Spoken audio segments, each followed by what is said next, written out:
pimpinan dan anggota Komisi 3 yang saya hormati Pak Kapolri, Pak Wakapolri, dan seluruh jajaran yang tidak sempat saya sebutkan satu persatu karena kita dibatasi 5 menit. Pertama-tama, Pak Kapolri, saya menyimak betul apa yang Pak Kapolri tadi sampaikan.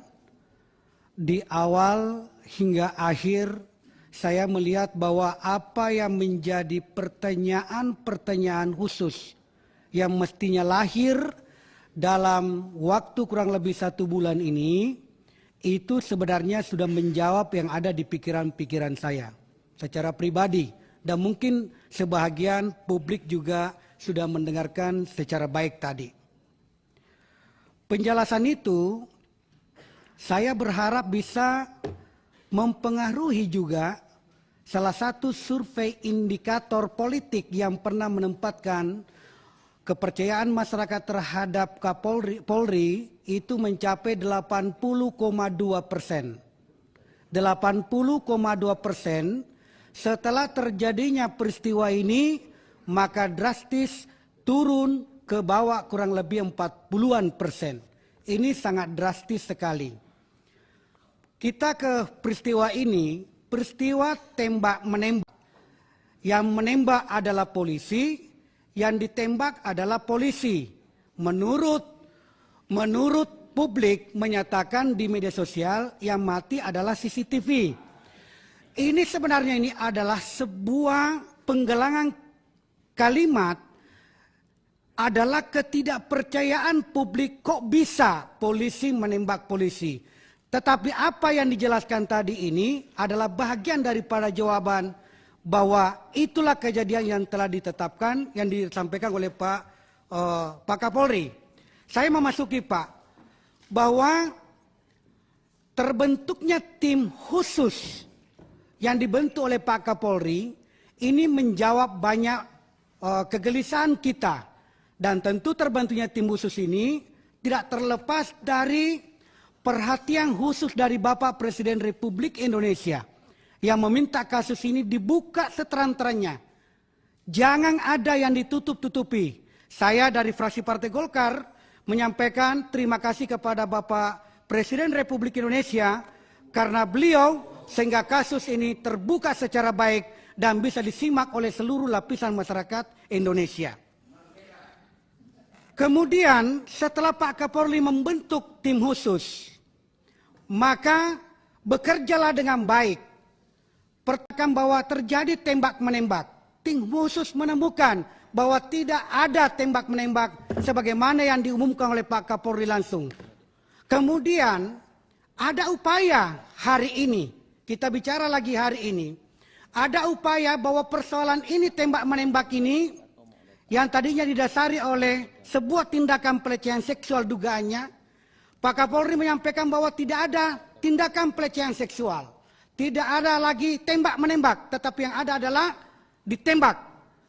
Hari ini kita disuguhkan oleh sebuah perencanaan seakan-akan di bawah ini dugaan pelecehan seksual ini terjadi lagi di Magelang. Ya, ini berarti dibawa ke sana. Ada satu anekdot atau sebuah kalimat menyatakan yang bijak begini. Satu kali orang berbohong, maka hari esok ketika dia berkata benar, maka kita bisa menganggap jangan sampai dia berbohong lagi. Olehnya itu kemarin Kompolnas, LPSK, kemudian Komnas HAM disuguhkan oleh berita awal menyatakan tembak-menembak. Semua kena prank. Jangan sampai yang kedua tadi ini digiring tembak-menembak dari Duren 3 ke Magelang. Ada pelecehan seksual lagi di Magelang. Jangan sampai ini lagi menjadi prank yang kedua, jilid 2-nya. Olehnya itu ada sesuatu yang membuat saya berpikir sebagai dasarnya orang hukum. Adalah penetapan tersangka oleh Ibu Putri, di mana penempatan di situ ada pasal 340. Kalau pasal 40, kalau kita melakukan pendekatan delik pidana, dalam pendekatan delik pidana kalau kita mengacu kepada pelajaran di sekolah atau di kampus, memang dikenal ada 2. delik commission atau dikatakan komisionis atau delik omisionis atau omission. Nah, apakah dia masuk pada delik yang kedua tadi itu? Di mana kalau dihubungkan dengan pasal 164 misalnya, mengetahui terjadinya sebuah perbuatan jahat, ternyata dia tidak melaporkan, maka dia dikenakan delik omission tadi ini. Apakah itu sehingga masuk dalam kategori 340? Sebagai 340. Olehnya itu, saya menganggap bahwa mengungkap kasus ini adalah bahagian dari mengembalikan citra kepolisian menjadi baik.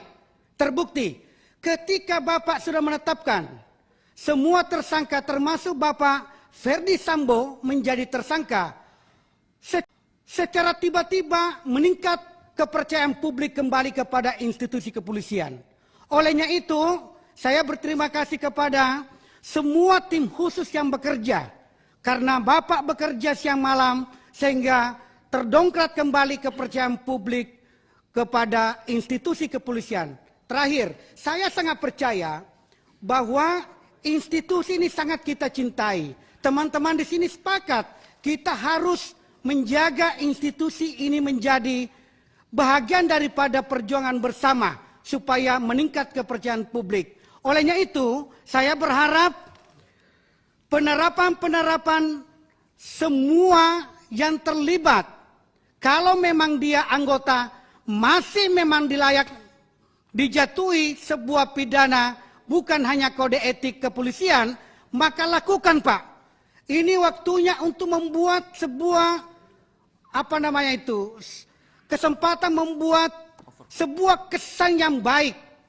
Karena Bapak masih menjabat insya Allah masih panjang, maka kesempatan ini membuat institusi kepolisian ini menempati pada posisi yang sangat dipercaya oleh masyarakat. Itulah dikatakan legasi. Legasi ini kita butuhkan Pak. Bahwa hari ini waktunya kepolisian untuk bersih-bersih. Membersihkan semua tadi dikatakan oleh pimpinan. Ada diagram-diagram. Ada ini. Saya tidak percaya bahwa itu ada. Ini adalah bahagian mungkin untuk memecah belah institusi kepolisian. Saya yakin itu Pak. Karena saya yakin kalau orang mengatakan bahwa ini jangan-jangan dari dalam, saya mengatakan ini dari luar untuk memecah di dalam. Saya masih melihat bahwa persatuan di kepolisian masih utuh. Rakyat menunggu jari-jarinya Pak Kepolisian. Insya Allah kepolisian hadir di tengah masyarakat. Masyarakat baik dan terkendali. Sekian terima kasih. Assalamualaikum warahmatullahi wabarakatuh. Merdeka. Ya, terima kasih.